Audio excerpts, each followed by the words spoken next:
Day 27. Home office. No, let's see.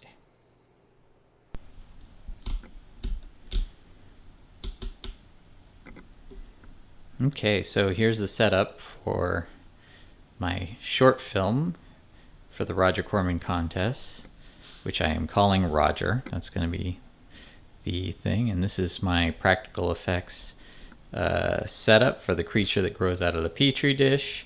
And then here is Winston, who will be playing Roger.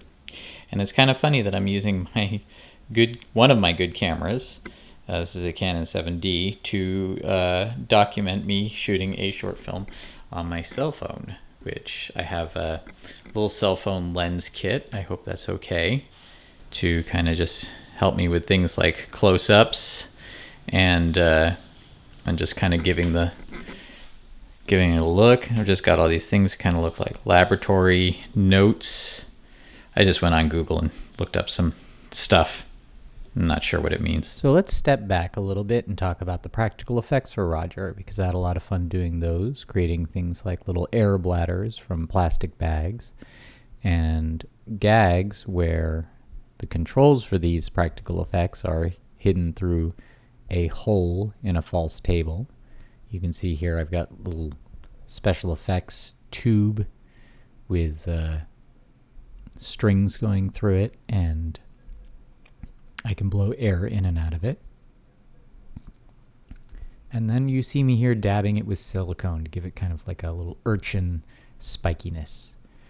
Other practical effects included rod puppets. So you can see here I'm preparing some dowel rods and screwing in little picture frame eyes, and then threading through some wire into what is essentially just a little foam piece. But you can see I can control it here with the rods somewhat. Another one of the tentacles is this spring-loaded one. I only gave it 2 lines. Usually you give it 4 for more points of articulation, but I only needed it to make one quick move. So I figured, hey, 2 lines will do the trick. Let's get these painted up.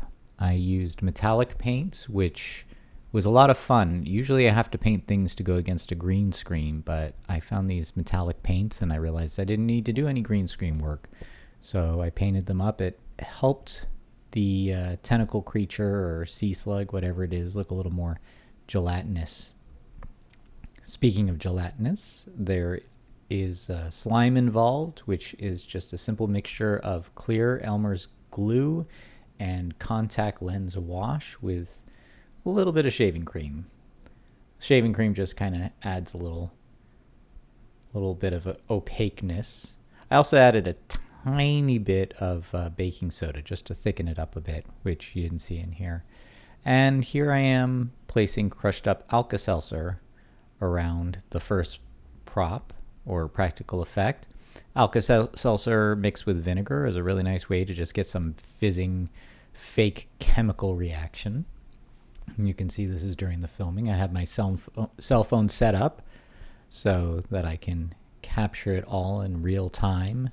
But yeah, this slime is really good. It's just your basic kids formula. And then here I am adding the vinegar to the mix.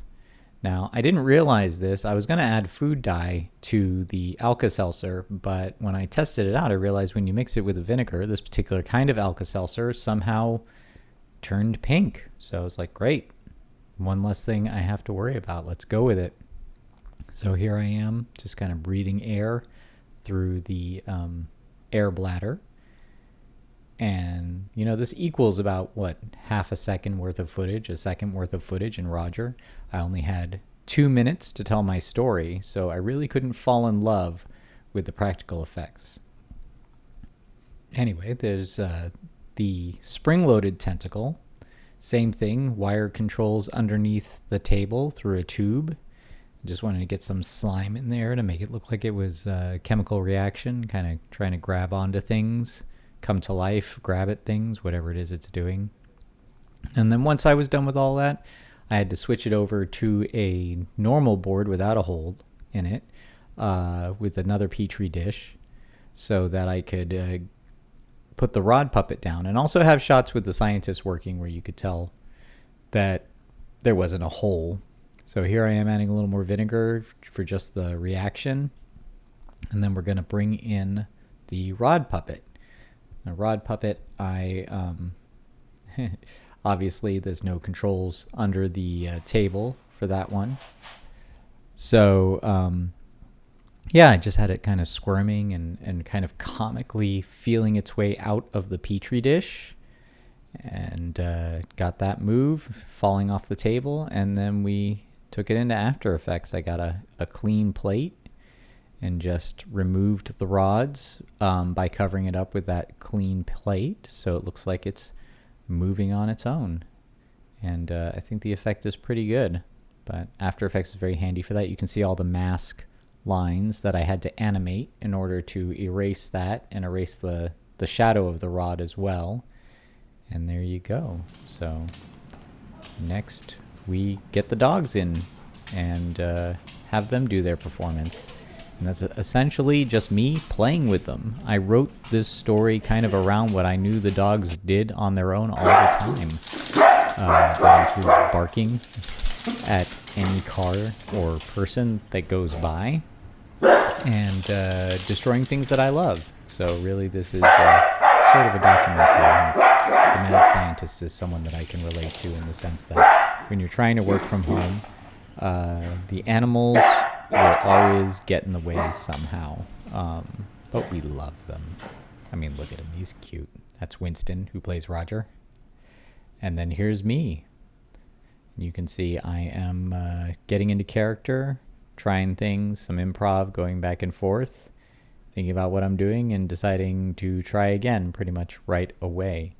This was a real fun character to do. He's just, darkness under the eyes, creases in my in the lines of my face, some fake wrinkles, and me just kind of hunching my back. Oh, I did put gray paint mixed with hair gel in my hair as well to try and gray up my hair a bit more.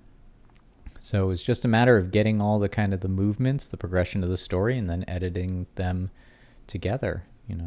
Right here, I'm just moving in front of the camera just so I can get kind of a cut, which would mark a progression in time. And yeah, he was a lot of fun, just kind of Lon Chaneying it up, so to speak. I kind of viewed this as if Lon Chaney was in a Warner Brothers cartoon, a 2-minute Warner Brothers cartoon. He was a fun character. Tore up my voice doing the accent. As you can kind of hear, my voice is a bit hoarse at the moment. And that's it. So thank you for checking out the making of Roger.